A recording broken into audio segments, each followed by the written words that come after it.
슈레딩거의 생명이란 무엇인가라는 책이 있습니다. 저도 읽었는데 굉장히 어렵게 읽었거든요. 그래서 제가 잡은 책이 오초로 씨가 쓴 슈레딩거의 생명이란 무엇인가라는 책입니다. 1944년 출간된 에르빈 슈레딩거의 생명이란 무엇인가를 해설하는 2022년 6월에 나온 책인데요. 1920년대의 새로운 양자 이론인 파동역학 발견 업적으로 1933년 노벨 물리학상을 수상한 오스트리아 출신 슈레딩거는 유전학과 물리학, 화학의 성질을 정리하며 유전학의 물질 구조와 기능을 물리학 지식과 추론으로 추적하여 유전 물질이 비주기적 결정 구조로 예측하는 강연을 1944년 2월에 아일랜드 더블린의 트리니티 칼리지에서 3번 연속하는데 생명이란 무엇인가는 바로 그 강연을 다듬어 묶은 책입니다.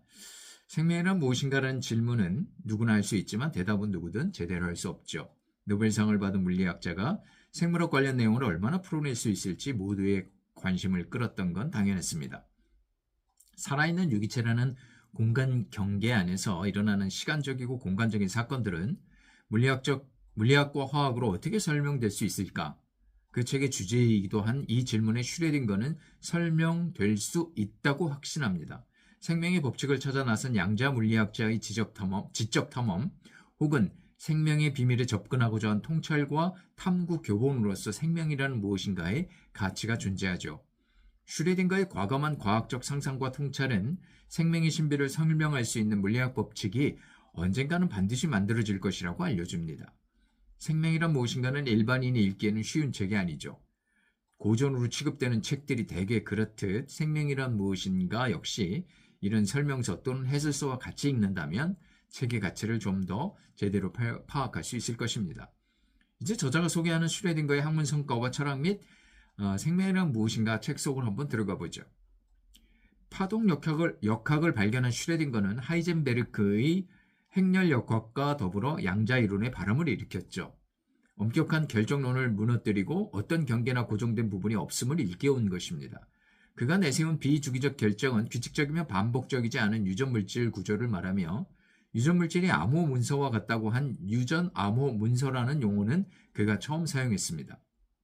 1940년대에는 생화학과 유전학을 결합하면서 분자 수준에서 생명을 이해하려는 분자생물학이 탄생한 시기였습니다.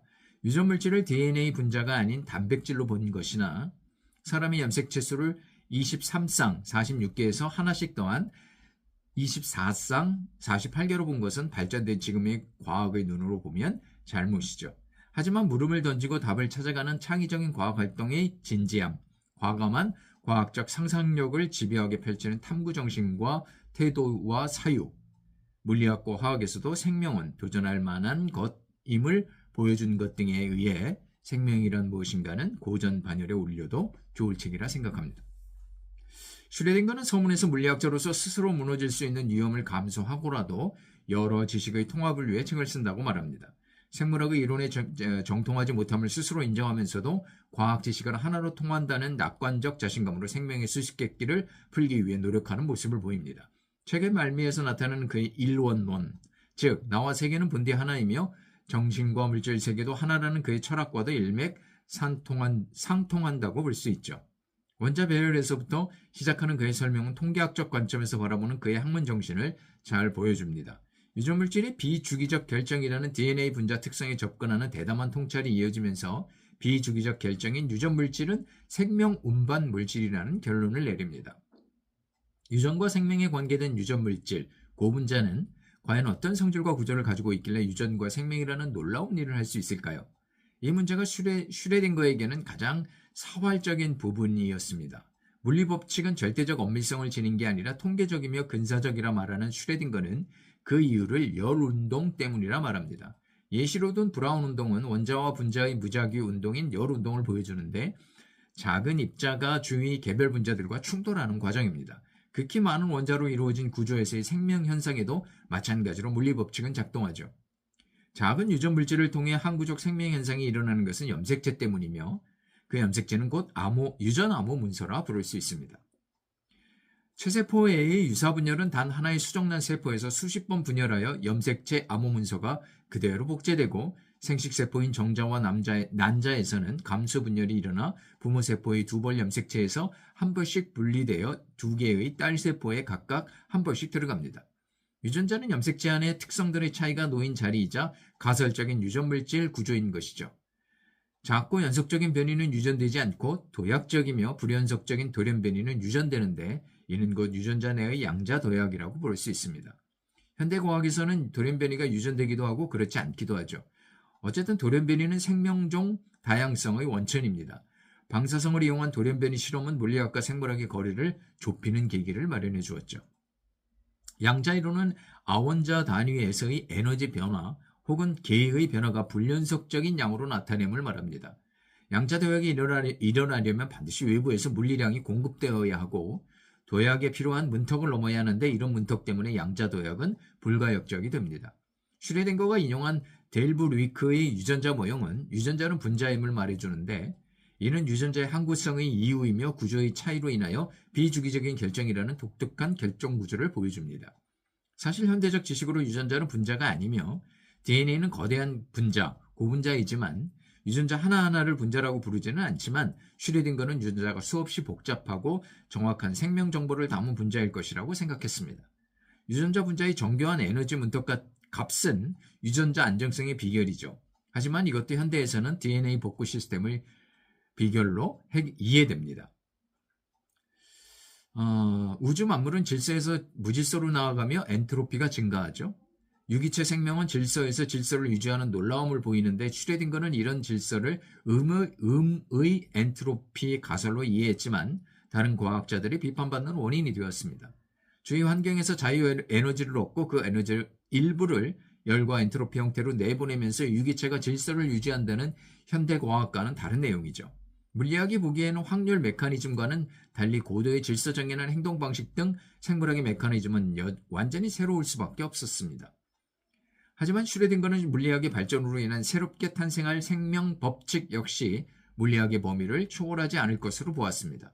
어쨌든 생명의 유전자 분자는 신의 양자 역학을 조차 성취한 가장 정교한 결작인 것은 분명합니다.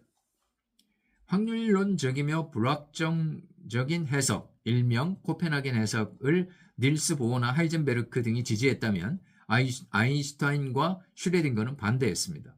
통계, 결정론에 가까운 관점을 슈레딩거는 자유의지와 모순관계를 아니라고도 주장합니다. 의식은 본질적으로 하나라는 말로 서양 전통관념 체계에 비판적 입장을 취하는 슈레딩거는 동양 사상을 수혈할 필요가 있다고 말합니다. 자연 법칙을 따르는 내 몸이지만 자유의지로 새로운 경험이나 기억을 만들어간다고 본 슈레딩거의 이론론입니다.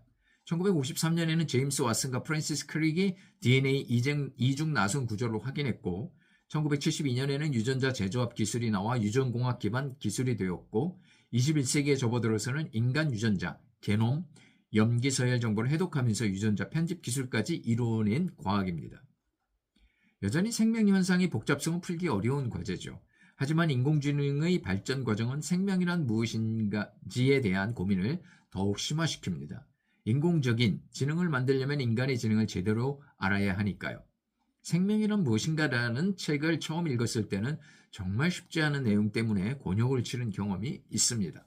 고전은 시간을 이겨낸 훌륭한 작품이며 그만큼 읽을 만한 가치가 있음을 증명합니다. 고전을 읽고 싶어도 너무 어려워서 접하지 못하는 이들에게 이런 해설서 혹은 입문서는 커다란 역할을 하죠. 고전으로 가는 내비게이션이 되기 때문입니다. 우초루 씨가 쓴 슈레딩거의 생명이란 무엇인가? 슈레딩거의 생명이란 무엇인가 책을 해설하는 책으로 너무나 귀중한 책이었습니다. 어려운 책은 저는 이렇게 읽습니다. 칸트의 책이나 철학도 그렇고요. 어려운 책이 있다 그러면 일단 읽고 난 다음에 해설서나 입문서를 보거나 아니면 너무 어려울 것 같으면 해설서나 입문서를 먼저 보고 해당 책을 도전합니다. 여러분도 그렇게 한번 해보시기 바랍니다. 오철우의 슈레딩거의 생명이란 무엇인가였습니다.